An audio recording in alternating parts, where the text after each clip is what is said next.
আজ কিছু মাটির জিনিস রং করতে বসেছি। এগুলো একজনের বিয়ের জিনিস।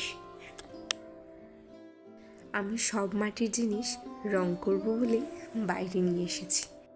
দিনের আলো থাকতে থাকতে কোটটা লাগিয়ে দিচ্ছি, যাতে একটু তাড়াতাড়ি টেনে যায়।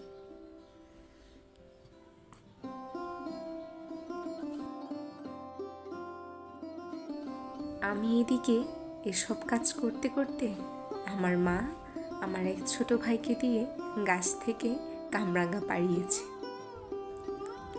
সেটা মা আবার ভিডিও করেছে। দেখো, এক থোকা কামরাঙা। ও আরও পেরেছে।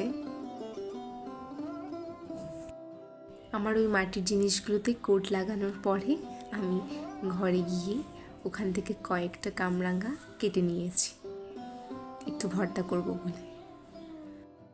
সাথে একটু কাঁচামরিচও কেটে নিয়েছি। তারপর 1 চামচ বিট লবণ নিয়ে নিলাম, সাথে 1 চামচ চিনি দিয়ে দিলাম। তারপর মাখা শুরু করলাম। আমি মাখতে মাখতে যেই মুখে একটা নিয়েছি খাওয়ার জন্য, অমনি করে দেখি কোথা থেকে 2টো হাত আস্তে আস্তে ওই কামরাঙার দিকে যাচ্ছে। আমি তো নিজেই অবাক হয়ে গেলাম। বানিয়েছি আমি খাওয়ার জন্য, কোথা থেকে যে এরা এসে জুড়ে বসলো সেটাই বুঝতে পারলাম না। যাগে সেসব কথা। এদিকে বেলাও পড়ে এলো আর আমার কাজও শেষ হয়ে গেল।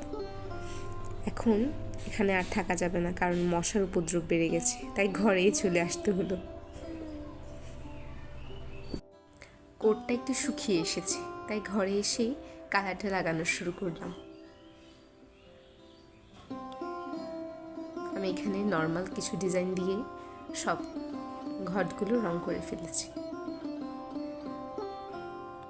আমার কাজও প্রায় শেষের পথে। এরপর যে ভারী করে সব জিনিসপত্র নেওয়া হবে, আমি ওটা তো শুভ বিবাহ লিখে দিলাম। আজ আসি তাহলে।